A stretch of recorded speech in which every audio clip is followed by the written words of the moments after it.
Hello guys, my name is Harshit continuing with our post exploitation topic. तो आज की video में भी हम लोग पोस्ट एक्सप्लॉयटेशन ही करने वाले हैं, लेकिन मेटास्प्लॉइट या मेटाप्रेटर के बिना करेंगे। ठीक है, तो इस वीडियो में मैं कोशिश करूंगा आप लोगों को विंडोज और लिनक्स दोनों को पैरेलल लेके चलूं। अभी तक जो हमने मेटाप्रेटर से करा वो लिनक्स और विंडोज के लिए सेम रहता है क्योंकि उसके कमांड्स कॉमन है। तो यहां पे अब हम दोनों को अलग अलग लेके चलेंगे, पैरेलल लेके चलेंगे, ताकि आपको दोनों का थोड़ा थोड़ा पता चलता रहे। तो ये वाली वीडियो काफी अच्छी होने वाली है, काफी नॉलेजेबल होने वाली है। तो चलते हैं सीधा स्क्रीन के ऊपर। तो यहाँ पे मैंने अपनी विंडोज मशीन के अंदर लॉग इन कर लिया। ठीक है, SSH की मदद से मैंने यहाँ पे शेल ले लिया। नॉर्मल हम लोग यहाँ मेटास्प्लॉइट का किसी भी तरह से यूज नहीं करने वाले हैं। तो यहाँ पे मेरे पास शेल आ गया। अब जो मैं करूंगा वो मैनुअली है, और एक लिनक्स का शेल भी है मेरे पास जो कि मेरी लोकल मशीन रहेगी। तो उस पर हम दोनों पे पैरेलल चल के दिखाऊंगा। मैं दोनों की पैरेलल जो भी चीजें आपको दिखाऊंगा दोनों विंडोज पे और लिनक्स पे करके दिखाऊंगा, ताकि आपको दोनों का पता रहे कि दोनों की चीजें पोस्ट एक्सप्लॉयटेशन में करनी कैसे है। Post exploitation plus screening up दोनों का करना कैसे, तो ये आपको पता रहेगा। ठीक है, तो जब से पहले हम करते हैं एन्यूमरेशन, जैसा होता है सिस्टम की इंफॉर्मेशन देखना, क्या बिल्ड है, मतलब पूरी इंफॉर्मेशन जो आपको देखना है। तो अगर हम बात करें मैनुअल तरीके, ठीक है, तो यहाँ पे मैं बात करता हूँ सिस्टम इन्फो। ठीक है, यहाँ पे कमांड होता है हमारे पे विंडोज के अंदर सिस्टम इन्फो कमांड होता है, जिससे हमारे को सिस्टम की सारी इंफॉर्मेशन पता चलती है। यही अगर मैं लिनक्स की बात करूं तो लिनक्स में आपको लिखना पड़ता है यहाँ पे एक होता है uname-a, जिससे आपको अपने ऑपरेटिंग सिस्टम की इंफॉर्मेशन पता चलेगी, क्या ऑपरेटिंग सिस्टम है और मतलब बाकी कुछ कितने बिट है और क्या है। और अगर आपको सिस्टम की इंफॉर्मेशन देखने की, मतलब लैपटॉप की स्पेसिफिकेशंस वगैरह थोड़ा देखना है, तो आपको लिखना पड़ता है LSCPU। ठीक है, LSCPU बहुत बेसिक कमांड है, आपको पता होनी चाहिए। यहाँ पे ये फ्लैग्स है, हमारे पास क्या क्या फ्लैग्स है। ठीक है, उसके अलावा आप देख सकते हो मॉडल नंबर, CPU फैमिली क्या है। तो इनसे आप काफी कुछ इंफॉर्मेशन पता लगा सकते हो कि सिस्टम है क्या। ठीक है, यहाँ पे जैसे आर्किटेक्चर पता चल रहा है हमारा, और देख सकते हो आप क्या क्या चल रहा है, कौन सा एड्रेस साइज यूज करता है, लिटिल एंडियन है, बिग एंडियन है, जो भी है वो सब आप देख सकते हो यहाँ पे। ठीक है, आपको इससे रिलेटेड सारी इंफॉर्मेशन यहाँ पे मिल जाती है। इतनी देर हमारा जो सिस्टम इंफॉर्मेशन है विंडोज की वो भी आ गई होगी। अगर आपको यहाँ दिखेगा, यहाँ पे भी आपको सारी इंफॉर्मेशन जो है इससे रिलेटेड आपको दिख जाएगी। OS का नेम क्या है, जैसे विंडोज 10 एंटरप्राइज पे मैं कर रहा हूँ, जो भी अपने प्रैक्टिकल रहेगा विंडोज 10 पे रहेगा, ताकि आप लोगों को लगे कि ऐसा ना लगे ना कि मैं बहुत पुराना आपको XP पे करवा रहा हूँ काम, ऐसा कभी नहीं होता। ठीक है, आपको अपनी लेटेस्ट जो पूरी अपडेटेड है मेरी उबंटू, और विंडोज 10 मेरी जो अपडेटेड है पूरी, दोनों उस पर काम चल रहा है। ठीक है, तो यहाँ पे आते हैं और यहाँ पे सारी इंफॉर्मेशन वगैरह बता रहा है। वर्चुअल बॉक्स में है तो वर्चुअल बॉक्स में रन हो रही है, ये सब बताया इसने, जितना मर्जी आप देख सकते हो। यहाँ पूरी इंफॉर्मेशन आपको मिलेगी, क्या रैम है और वो सब आपको पता रहेगा। ठीक है, तो अब यहाँ पे आते हैं, अब मैं आपको बताता हूँ। देखो, अब यहाँ पे जो मैनुअल का मतलब क्या होता है, जब हम पोस्ट एक्सप्लॉयटेशन की बात कर रहे हैं तो मैनुअल का मतलब क्या है। देखो, मैनुअल का मतलब ये नहीं होता कि हम सारे कमांड अपने आप से लिखेंगे या सब कुछ अपने आप बिल्कुल हैंड्स ऑन करेंगे। ठीक है, क्योंकि अगर आपको सिर्फ सिस्टम की इंफॉर्मेशन देखनी है तो उसके लिए बहुत सारे कमांड्स हो सकते हैं, बहुत सारी चीजें हो सकती है। आपको किससे रिलेटेड देखना है, आपको रजिस्ट्रीज देखनी है, आपको सिस्टम की इंफॉर्मेशन देखनी है, आपको ऑपरेटिंग सिस्टम की इंफॉर्मेशन देखनी है, सिस्टम के अंदर कौन कौन से एप्लीकेशन इंस्टॉल है, क्या क्या रन हो रहा है, क्या नेटवर्क इंटरफेसेस है, ठीक है, और कौन से पोर्ट किस पे लिसन कर रहे हैं, सब हमारे काम का हो सकता है। इतनी सारी इंफॉर्मेशन है, क्या हम इस सब को खुद करने बैठेंगे? नहीं करेंगे, क्योंकि हमारे पास पहले से ही इनके लिए स्क्रिप्ट अवेलेबल है। ठीक है, एन्यूमरेशन के लिए अलग स्क्रिप्ट है, प्रिविलेज एस्केलेशन की एन्यूमरेशन के लिए अलग स्क्रिप्ट है हमारे पास, एक्सप्लॉइट सजेस्टर्स है हमारे पास। ठीक है, तो हर चीज के अलग अलग स्क्रिप्ट्स हैं। जरूरी नहीं है कि अगर हम मेटाप्रेटर यूज नहीं कर रहे तो हम उन स्क्रिप्ट्स को भी यूज नहीं कर सकते। वो स्क्रिप्ट्स हमारा काम जो है आसान करती है। वो जो स्क्रिप्ट है वो ऐसा नहीं है कुछ जादू कर रही है, वो स्क्रिप्ट आपके जो कमांड आप रन करते हो उन्हीं को ऑटोमेट कर रही है, उन सारे कमांड्स को एक ही जगह पे चलाती है। ठीक है, तो बस वो इतना काम करती है, तो हम उन स्क्रिप्ट्स का मदद ले सकते हैं ये सब काम करने के लिए। तो यहाँ पे मैनुअल का मतलब ये नहीं कि हम हर कमांड को खुद हाथ से लिखेंगे। हमारे को ऐसे तो पता नहीं कितने कमांड लिखने पड़ जाएंगे, 50, 60, 70 कितने कमांड लिखने पड़ेंगे। यही अगर मैं बात करूं स्क्रिप्ट के अंदर, तो स्क्रिप्ट के अंदर सब कुछ लिखा होता है, कोई चीज हम भूल जाए क्या पता वो काम की निकले। तो इसलिए हम यहाँ पे स्क्रिप्ट्स का यूज कर सकते हैं। अब स्क्रिप्ट्स कौन कौन सी उसके बारे में बात करते हैं। यहाँ पे कुछ हमारे पे इंपॉर्टेंट स्क्रिप्ट्स है जो काम आती है। ठीक है, उनके बारे में यहाँ पे हम देखते हैं कौन कौन सी ऐसी स्क्रिप्ट्स है। तो सबसे पहले हमारे पास रहती है WinEnum, बहुत फेमस है WinEnum, अगर आप लोगों को पता हो, विंडोज एन्यूमरेशन के लिए है। ठीक है, WinEnum आप डालोगे तो आपको मिल जाएगी, script for local Windows.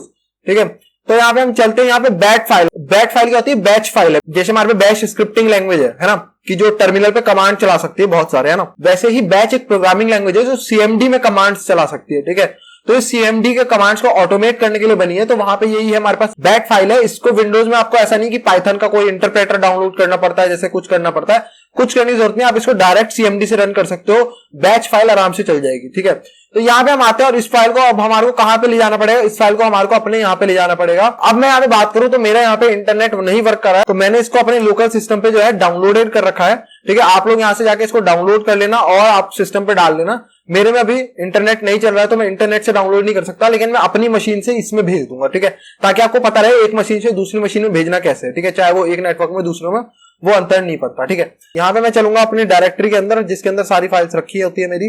Host के अंदर मैं पहले से ही हूँ, होस्ट के अंदर मैं अपनी सारी इस टाइप की फाइल रखता हूँ, विंडोज प्रिवेस्ट, ठीक है,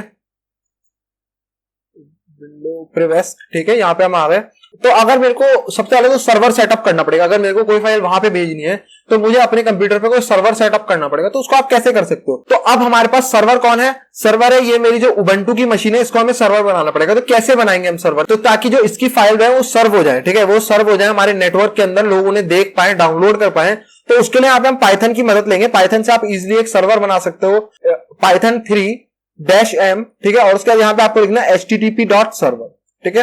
तो जैसे ही आप ये करोगे उसके बाद यहाँ पे एक सर्वर जो है वो बन जाएगा। यहाँ पे मेरा एड्रेस ऑलरेडी यूज आ रहा है, यानी कि मेरा पोर्ट नंबर 80 जो है वो यूज में है, तो मैं 90 पोर्ट नंबर पे जो है अपना बना लूंगा सर्वर। तो ये हमारा बन चुका है, ठीक है। मैं आप लोगों को जाके दिखा देता हूं, अगर मैं यहाँ पे जाऊं, ठीक है, और अपनी वेबसाइट यहाँ पे दिखाता हूं आपको। मेरा जो आईपी है 192.168.56.1, ठीक है, और उसके बाद यहाँ पे हमने पोर्ट नंबर 90 पे करा। तो मैं जैसे इस पे जाऊंगा तो हमारी जो यहाँ पे डायरेक्टरी लिस्टिंग आपको दिख जाएगी, ठीक है। इस फोल्डर के अंदर जो भी फाइल्स होंगी वो यहाँ पे आपको दिख जाएगी, तो इसको डाउनलोड कर सकते हैं। तो हमारे को चाहिए यहाँ पे विन इसका मैं पाथ जो है वो कॉपी कर लेता हूँ, कॉपी लिंक लोकेशन, और अपनी विंडोज की मशीन पे चलता हूँ, ठीक है। सबसे पहले मैं यहाँ पे एक काम करता हूँ, डाउनलोड्स के या डॉक्यूमेंट्स के फोल्डर में चले जाता हूँ, ठीक है। उसके बाद यहाँ पे आने के बाद अब मैं यहाँ पे करता हूँ CLS, और यहाँ पे मैं करता हूँ कर्ल से आप डाउनलोड कर सकते हो। wget जो है वो नहीं आता CMD के अंदर, पावरशेल के अंदर wget होता है लेकिन CMD के अंदर नहीं होता, तो हम कर्ल की मदद से कर सकते हैं।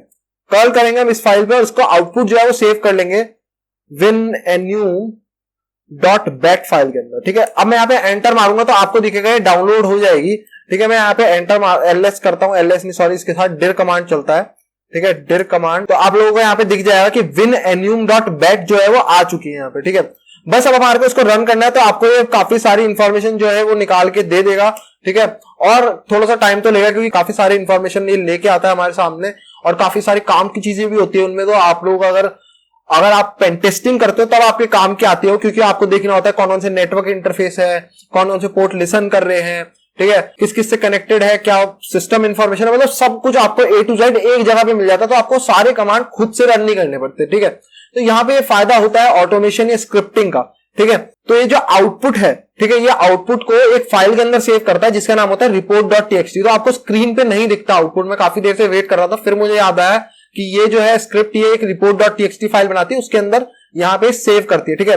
तो यहाँ पे आपको करना है dir, आपको दिख जाएगी report.txt नाम की एक फाइल बन चुकी होगी और उसके अंदर काफी सारी इंफॉर्मेशन आ गई होगी। मैंने पूरी रन नहीं करी है क्योंकि थोड़ा टाइम लेती है, ठीक है, और हमारे को वीडियो में शॉर्ट रखना है, तो मेरे को आपको बस पर्पस दिखाने का था कि ये एक टूल है, ये अच्छा काम करता है, तो आप इसके यूसेज ले सकते हो, ठीक है। तो यहाँ पे हम करते हैं report.txt, कैट इसमें सॉरी काम नहीं करता, मैं लिनक्स का कमांड लिख रहा हूँ। टाइप लिखना पड़ता है अगर आपको प्रिंट करना होता है कोई चीज को टर्मिनल के ऊपर, यहाँ पे तो CMD में कमांड होता है टाइप, ठीक है, report.txt, ठीक है। टाइप करा तो यहाँ पे इतनी देर में मैंने काफी कम टाइम चलाया, मैं बोलूँ अगर मुश्किल से 30 सेकंड चलाया होगा, तो आपको दिखेगा काफी कुछ प्रिंट जो है वो हो जा रहा है। तो ये काफी सारी इंफॉर्मेशन इसने पुल अप करी थी यहाँ पे, अगर आपको दिख रहा होगा। तो यहाँ पे सबसे पहले हमारे पास आती है सिस्टम की इंफॉर्मेशन, इसने वही सिस्टम वाला कमांड चलाया, सिस्टम इन्फो, ठीक है। उसके बाद इसने देखे current user, net user command है, उसकी मदद से देखे होंगे इसने, ठीक है। उसके बाद यहाँ पे कुछ प्रिंट कर रहा है, कमांड कंप्लीटेड सक्सेसफुली, यहाँ पे access control assistant operator, administrator, backup operator. अच्छा, यहाँ पे देख रहा है और यूजर्स इसने देखे जो सिस्टम यूजर्स हैं, ठीक है। उसके बाद यहाँ पे आता है और यही सब कमांड ये कर रहा है, यहाँ पे भी ये सब भी यूजर्स के नेम है यहाँ पे जितने भी प्रेजेंट है, ठीक है। उसके बाद यहाँ और नीचे चलते हैं तो यहाँ पे अब यहाँ पे इन्वायरमेंटल वेरिएबल्स देख रहा है यहाँ पे, ठीक है। तो यहाँ पे इसने नेटवर्क के कमांड चलाए, तो यहाँ आपको दिख रहा होगा कि इसने काफी सारी जो चीजें हैं वो खुद से करी है जो हमारे को नहीं करनी पड़ेगी अब, है ना। तो हमारा टाइम जो है वो काफी बच जाता है, इसलिए हम इसको यूज करना प्रेफर करते हैं, ठीक है। अब यहीं पे आते हैं और यहाँ पे हम करते हैं एक, मैं यहाँ पे और खोल लेता हूँ टर्मिनल, ठीक है, और यहाँ पे हम चलते हैं अब लिनक्स वाली के अंदर, ठीक है। लिनक्स का भी आपको दिखा दूं तो यहीं पे हमारे पास होती है एक linenum नाम से भी होती है, ठीक है। linenum LS करूं तो मेरे पे पड़ी होगी linenum, ठीक है, तो कैपिटल L है linenum, ठीक है। linenum.sh करूंगा तो अब आपको यहाँ पे दिखेगा कि यहाँ पे इसने काफी सारी चीजें जो है वो पुल आउट करनी शुरू कर दी है, कितने सुपर यूजर अकाउंट है और क्या नेटवर्क के कमांड दिखा रहा था, तो काफी सारी चीजें पुल आउट करेगा अपने आप से, ठीक है। तो आप ये भी देख सकते हो, तो ये काफी सारी जो अपने आप में ऑटोमेशन है, काफी अच्छी चीज है। तो इससे क्या है, तो बेसिकली अभी तक हमने जितना भी करा ये सिर्फ एन्यूमरेशन के लिए था, ये जो स्क्रिप्ट हमने यूज करी है एन्यूमरेशन के लिए थी। और भी बहुत सारी स्क्रिप्ट है, जरूरी नहीं है मैं यही कह रहा हूं कि आप यही यूज करो, आप खुद से जाके सर्च कर सकते हो विंडोज एन्यूमरेशन स्क्रिप्ट गिटहब, तो आपको काफी सारे स्क्रिप्ट मिलेगी। लेकिन ये वाली जो स्क्रिप्ट है काफी पहले से चला आ रही है, काफी रिलायबल है, काफी लोग यूज करते हैं, तो इसलिए मैंने आप लोगों को बताया कि काफी लोग इसे प्रेफर करते हैं, काफी अपडेटेड रहती है, लोग काफी कंट्रीब्यूशन करते हैं, ठीक है। तो यहां पे इसलिए हम इसको यूज कर रहे हैं। उसके बाद यहां पे आता है प्रिविलेज एस्केलेशन। जब हमने एनुमरेशन कर लिया उसके बाद आता है प्रिविलेज एस्केलेशन। तो प्रिविलेज एस्केलेशन मैं करके नहीं दिखाऊंगा, लेकिन प्रिविलेज एस्केलेशन के लिए एक बहुत फेमस स्क्रिप्ट, और मैंने जहां तक सोचा आप सबने जहां तक है वो सबने यूज करी होगी, जिसका नाम है विनपीस, ठीक है। तो विनपीस है, लिनपीस है, जो भी आप विंडोज के लिए विनपीस है, लिनक्स के लिए लिनपीस है, तो वो है, हम उसका यूज कर सकते हैं। तो यहां पे हम अपने ब्राउजर में आके और ये जो विनपीस है आपको यहां पे मिल जाएगा, आप डालोगे विनपीस, ठीक है, विनपीस, तो आपको यहाँ पे मिल जाएगा। यहाँ पे गिटहब पे विनपीस ही आ गया, गिटहब पे पहला ही है। तो ये क्या काम करती है, विनपीस बेसिकली प्रिविलेज एस्केलेशन में हमारी मदद करती है। वेक्टर बताती है कि इसके मदद से हम प्रिविलेज एस्केलेशन कर सकते हैं। तो बहुत सारी चीजें हम जो नॉर्मली प्रिविलेज एस्केलेशन में क्रॉन टैप्स करते हैं, SUID, सूडो हो गया, नेटवर्क का अगर कोई स्पेशल पोर्ट ओपन है, तो सब कुछ अपने आप देखते हैं और चेक करते हैं कि क्या ऐसे पॉसिबल वेक्टर्स हो सकते हैं जिससे प्रिविलेज एस्केलेशन हम लोग कर सकते हैं, ठीक है। तो इसके लिए भी ऑटोमेशन के लिए है ये काम। ये सब हमने बूट टू रूट में मैनुअली करके देखा, खुद से सारे कमांड चलाए थे, उसी को ऑटोमेट कर रखा है लोगों ने। तो इसलिए हमारे काम की चीजें, इसलिए मैं आप लोगों को बता रहा हूं कि इन स्क्रिप्ट्स का यूज करा करो। जब आप मैनुअली कुछ चीजों को कर रहे हो तब आपके काम आ सकती है, लेकिन आपको पता होना चाहिए आप कर क्या रहे हो। आपने विनपीस रन कर दिया, आपका चीज हो गई, ऐसा काम नहीं है। इसलिए मैंने बूट टू रूट में कभी किसी स्क्रिप्ट का यूज नहीं कराया, टाइम हमने मैनुअल टूल्स का यूज करा, ताकि आपको मैनुअली समझा पाऊं कि हम कर क्या रहे हैं एक्चुअली। हर एक कमांड को मैंने आपको पूरा डिस्क्रिप्टिव होकर समझाया अच्छे से, वर्बोस मोड में अपना पूरा वर्बोस मोड लाया हूं मैं, आपको अच्छे से समझाया ताकि आपको पता रहे। अब आपको पता है कि विनपीस करता क्या है आखिर, है ना। तो यहां पे हम आते हैं और विनपीस मैंने आपको दिखाया, तो अब इसको हम डाउनलोड कर लेते हैं। इसका एड्रेस जो है winpeas.bat, इसको हम यहाँ पे कॉपी लिंक लोकेशन कर लेते हैं, ठीक है। और यहाँ पे इसको कर्ल आउट कर लेते हैं अपने में, कर्ल, इसका एड्रेस यहाँ पेस्ट करते हैं -o, और उसके बाद आपको यहाँ पे लिख देना है winpeas.bat। इसके अंदर आप सेव कर सकते हो इसे, ठीक है, आपकी मर्जी है, किसी भी कोई भी फाइल का नाम दे सकते हो, एक्सटेंशन बैट ही रखना उसका, ठीक है, तभी CMD समझ आएगा एक बैट फाइल है, ठीक है। तो यहाँ पे हम आते हैं, ये हमारी डाउनलोड हो चुकी है। अब मैं डेर करके आपको दिखाऊंगा तो आपको यहाँ पे दिख जाएगा कि हमारे पास विनपीस जो है वो आ चुकी है, ठीक है। अब इसे रन करते हैं यहाँ पे विनपीस को, winpeas.bat, ठीक है। और यहाँ पे हम इसे जैसे ही रन करेंगे तो काफी सारी चीजें ये भी अपने आप पुल आउट करनी शुरू कर देगा, ठीक है। तो यहाँ पे इसने काफी सारी इंफॉर्मेशन जो है पुल आउट करनी शुरू कर दी है। रजिस्ट्रीज की वैल्यू, देखो यहाँ पे रजिस्ट्रीज, अगर आप लोग पहली बार वर्ड सुन रहे हो, ठीक है, जो लोग रजिस्ट्रीज के बारे में पहली बार सुन रहे हैं, तो मैं थोड़ा सा बता देता हूँ रजिस्ट्रीज होती क्या है। देखो विंडोज को कैसे पता चलता है कि आपको आपके हिसाब से क्या चाहिए। आपने कोई डेस्कटॉप सेट करा, ठीक है, आपने नोटिफिकेशन की आवाज बदल दी, तो विंडोज को कैसे पता चलता है कि ये सब सेटिंग एक यूजर, पर्टिकुलर यूजर ने कर रखी है ना। तो ये सब रजिस्ट्रीज के अंदर सेव होता है। रजिस्ट्रीज क्या है, एक स्टोरेज कह सकते हो आप विंडोज की, जहां से वो पढ़ के समझता है कि मुझे करना क्या है, ठीक है। आपने कोई एक ऐसी चीज कर दिया, आपने बोला विंडोज को कि भाई ये चीज ना तुझे जैसे ही कंप्यूटर ऑन होगा इसको रन करना है, इस फाइल को रन करना है, इस फाइल को ओपन करना है, तो उसे कैसे है। तो यहां पे आप रजिस्ट्री होती है, ठीक है, रजिस्ट्री में स्टार्टअप रजिस्ट्री होती है, आप उसके अंदर उस फाइल को डाल सकते हो। तो जैसे ही विंडोज ऑन होती है वो उस रजिस्ट्री को चेक करती है कि स्टार्टअप रजिस्ट्री के अंदर कोई फाइल तो नहीं है जो हमें ओपन करनी है। वो देखती है हाँ एक फाइल है तो इसे ओपन कर दो। इसके अंदर आप फाइल समझ सकते हो, कॉन्फ़िगरेशन फाइल्स है, जिसको पढ़ के विंडोज समझता है कि मुझे करना क्या है, ठीक है, किस यूजर को क्या पसंद है, एंटीवायरस के लिए मुझे क्या करना है, कब क्या नोटिफिकेशन दिखानी है, डिफेंडर की क्या सेटिंग्स है, डिफेंडर को ऑन रखना है, ऑफ रखना है, 15 मिनट के लिए बंद रखना है। उसी रजिस्ट्रीज की जो वैल्यूज होती है उनसे इसको पता चलता है, ठीक है। तो ये रजिस्ट्रीज होती है, ये हमारे लिए बहुत इंपॉर्टेंट होती है, क्योंकि रजिस्ट्रीज से हमारे को काफी कुछ पता चल सकता है। वो यूजर क्या पसंद करता है, कैसा वॉलपेपर है, क्या उसने मॉडिफिकेशंस करी थी, ये सब आपको इससे पता चल सकता है, ठीक है। तो यहाँ पे इसलिए रजिस्ट्रीज हमारे पास इंपॉर्टेंट होती है। जिन लोगों को इसके बारे में नहीं पता वो जाके एक बार पता कर लो रजिस्ट्रीज होता क्या है, इंपॉर्टेंट होती है। विंडोज एक्सप्लॉयटेशन के लिए ये बहुत इंपॉर्टेंट है, फॉरेंसिक्स के लिए काफी इंपॉर्टेंट है। तो एक बार इसके बारे में थोड़ा सा एक जाके जनरल नॉलेज सी ले लेना गूगल के ऊपर, ठीक है। अब यहाँ पे हम आते हैं और इसको क्लियर करते हैं, ठीक है। यहीं पे सेम आती है हमारे पास, जैसे लिनपीस भी आती है। अब सेम जैसे ये है वैसे एक लिनपीस भी है, ठीक है। अब मैं हर बार नहीं बताऊंगा, आप लोग जाके इसे यहाँ गूगल पे जाओगे तो डाउनलोड कर सकते हो, ठीक है। हर बार मैं एक ही चीज बताऊंगा तो टाइम वेस्ट होगा वीडियो में। तो linpeas.sh को आप रन करोगे तो काफी सारी इंफॉर्मेशन जो है पुल आउट करनी शुरू करेगा, और जब आप इसे पढ़ना शुरू करोगे तो आपको समझ भी आएगा ये कर क्या रहा है। क्रॉन टैब की इंफॉर्मेशन दिखाएगा, ये सुपर यूजर्स दिखाएगा, ये अलग से यूजर दिखाएगा, कोई मलिशियस फाइल इसे लग रही है, ठीक है। और यहाँ पे जैसे मुझे बता रहा है यू आर ऑलरेडी रूट, तो ये काफी सारी चीजें और बताएगा, ठीक है। तो इसलिए यहाँ पे हम लिनपीस बहुत ज्यादा यूज होते हैं, लिनपीस और विनपीस काफी यूज होती है प्रिविलेज एस्केलेशन में, क्योंकि हमारा काम ऑटोमेट बहुत ज्यादा कर देती है, ठीक है।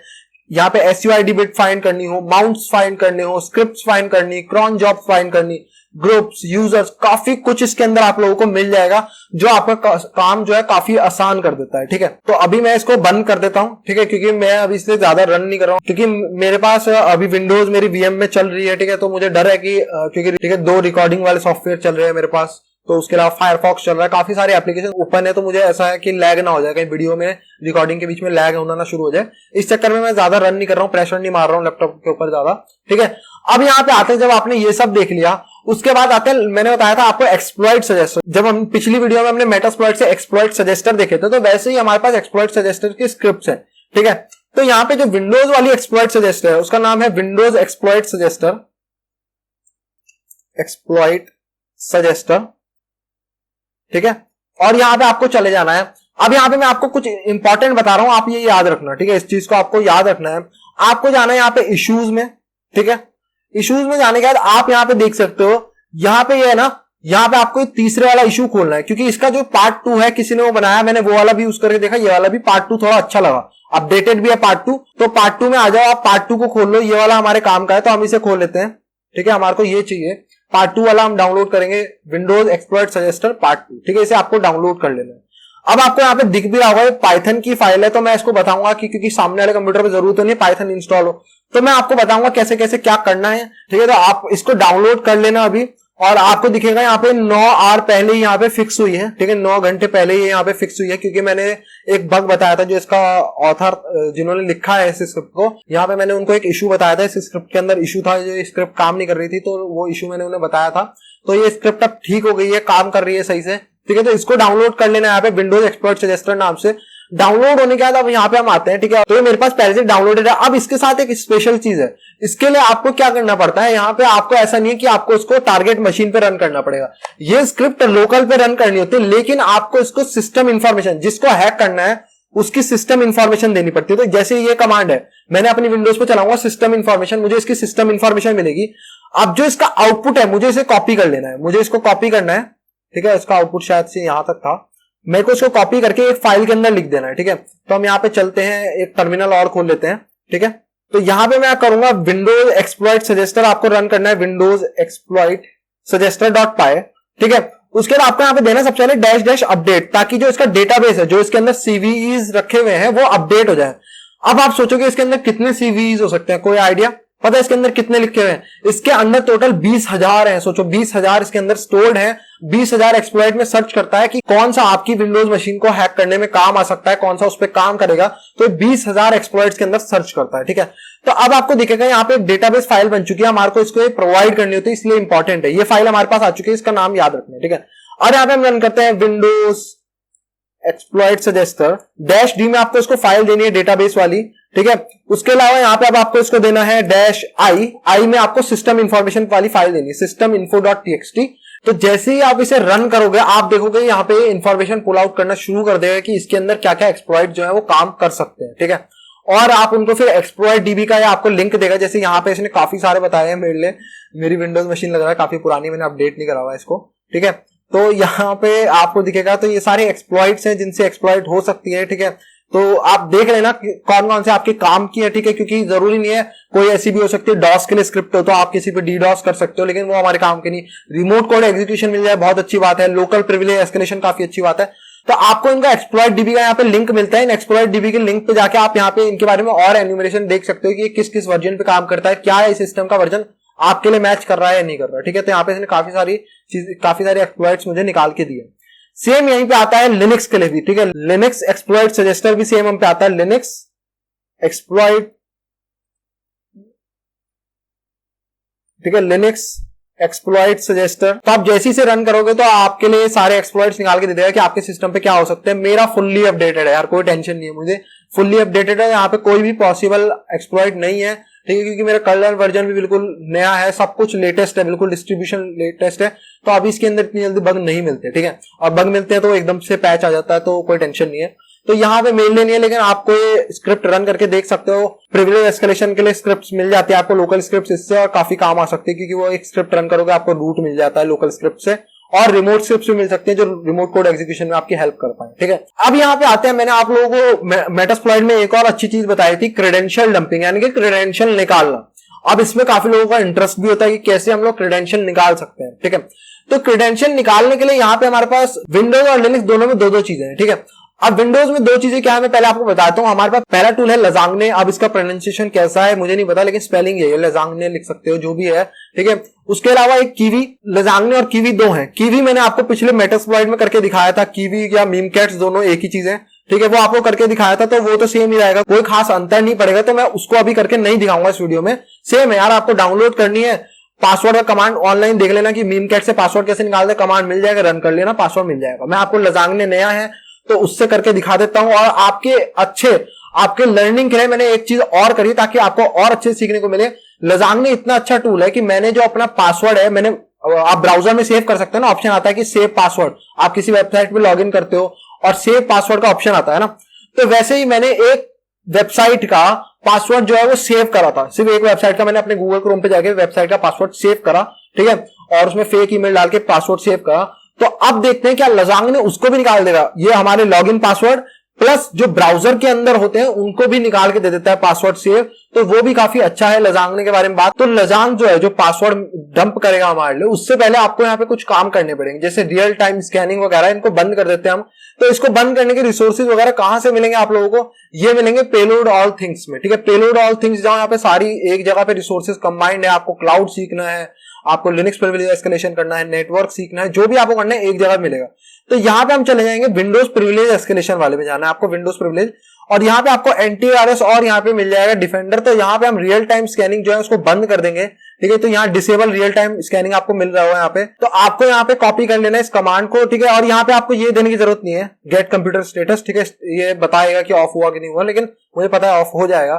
ठीक है, तो इसको कॉपी कर लेना, और जो कॉपी करने के बाद यहाँ पे आप इसको पेस्ट कर देना। पावर शेल याद रखना है, पावर शेल रन हो रहा है, पावर शेल के अंदर आपको करना है। ठीक है, क्योंकि ये कमांड जो है सेट एमपी प्रेफरेंस, ये पावर शेल का कमांड है। ठीक है, तो यहाँ पे हमारी जो रियल टाइम स्कैनिंग है वो डिसेबल हो गई है। अब हमारी जो अपनी लजांग फाइल है इसे डाउनलोड करना है। ठीक है, इसे कॉपी कर लेते हैं, यहाँ पे कॉपी लिंक लोकेशन, और आप इसे डाउनलोड कर सकते हो बहुत आराम से जाके। आपको बस यहाँ पे लिखना है, बहुत फेमस है लजांग। ठीक है, लजांग गिटहब डालो, लजांग डालो, आपको मिल जाएगा, गिटहब पे जाओगे। ठीक है, लजांगने है, लजांग पता नहीं क्या है, इसकी प्रोनाउंसिएशन कुछ अलग अलग होती है। ठीक है, रिलीज पे जाओगे तो आपको इसकी EXE फाइल जो है यहाँ पे आपको मिल जाएगी, EXE फाइल, इसे डाउनलोड कर लेना। ठीक है, अब यहाँ पे हमने इसको खोल लिया, तो यहाँ पे हम चलते हैं, इसके लिए अलग कमांड है। जो EXE फाइल होती है वो आप कर्ल से डाउनलोड नहीं कर सकते। ठीक है, जो टेक्स्ट फाइल होती है उन्हें कर सकते हो, बाइनरी फाइल्स EXE फाइल इन्हें नहीं कर सकते। तो आपको लिखना पड़ता है इन्वोक। ठीक है, इन्वोक, और यहाँ पे इन्वोक वेब रिक्वेस्ट, ये कमांड होता है डाउनलोड करने के लिए। इन्वोक वेब रिक्वेस्ट हम करेंगे, URL आपको देनी है, किस पे आपको रिक्वेस्ट करनी है, यहाँ पे हमारे को इस पे करनी है, और इसका जो फाइल होगी जो डाउनलोड करेंगे उसको सेव कर देना। आउट फाइल यहाँ पे देना पड़ेगा, आउट फाइल किस में सेव करना है, la.exe में कर दो। ठीक है, la.exe में इसे सेव कर दो। तो यहाँ पे आपको दिख रहा होगा ये बाइट्स में इतने बाइट्स राइट कर रहा है, ये 5 MB की 5.5 MB की है। अब इसको रन करने के लिए हम वापस CMD में चलते हैं, अपने CMD में आ गए। अब हमारे को बस करना है la.exe, इसके साथ कुछ आर्ग्यूमेंट देने पड़ते हैं, लजांग के साथ अलग अलग आर्ग्यूमेंट है, तो हम देख लेते हैं क्या आर्ग्यूमेंट्स हैं। तो ये सारे आर्ग्यूमेंट्स होते हैं लजांग के साथ। तो हमारे को चाहिए ऑल, सारे मॉड्यूल रन कर दो, हमारे को जो पासवर्ड तुम निकाल सकते हो सब निकाल के दो। तो la.exe, ठीक है, और उसके बाद यहाँ पे हम देंगे ऑल। ठीक है, तो जैसे ही मैं ये मारूंगा तो आपको दिखेगा यहाँ पे इसने वेबसाइट का पासवर्ड जो URL था ngrok का वो निकाल दिया, ये गलत है। ठीक है, इसको ट्राई मत करना, ये गलत पासवर्ड है।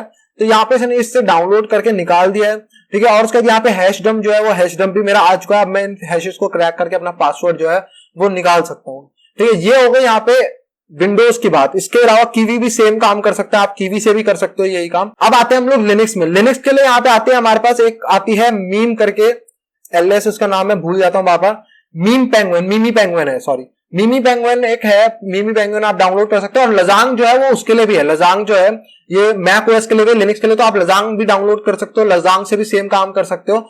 वरना लजांग में क्या आपको सिर्फ हैशेस मिलते हैं, मीम पेंगुइन क्या है, लिनक्स के लिए बनी है और ये पासवर्ड, प्लेन टेक्स्ट पासवर्ड निकाल के दे देती है, ठीक है। लिनक्स में आप शेडो फाइल इजिली देख सकते हो, शेडो फाइल से कर सकते हो अगर आपको काम करना है। लेकिन यह मीमी पेंगुइन का फायदा क्या है, मैं मीमी पेंगुइन इसलिए बता रहा हूं क्योंकि प्लेन टेक्स्ट में पासवर्ड निकाल देती है, तो आपको हैश क्रैक करने की टेंशन कुछ नहीं लेनी है, ये प्लेन टेक्स्ट में आपको निकाल के दे देती है। तो आप यहाँ पे सर्च कर सकते हो मीमी पेंगुइन, तो आपको मिल जाएगी।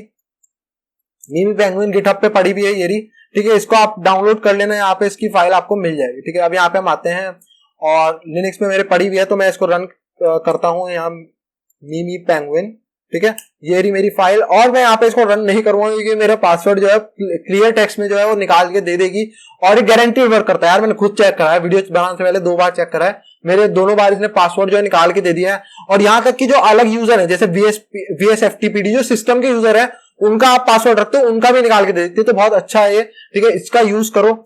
उसके अलावा यहाँ पे हमने देखा काफी सारी चीजें देखी, कैसे विंडोज डिफेंडर बंद कर सकते हैं। सेम आप डाल सकते हो कि हाउ टू डिसेबल, ठीक है, लिनक्स फायरवॉल या लिनक्स डिफेंडर, आप कुछ भी बंद कर सकते हो। आप ये कमांड डालोगे आपको मिल जाएंगे ये कमांड, ठीक है।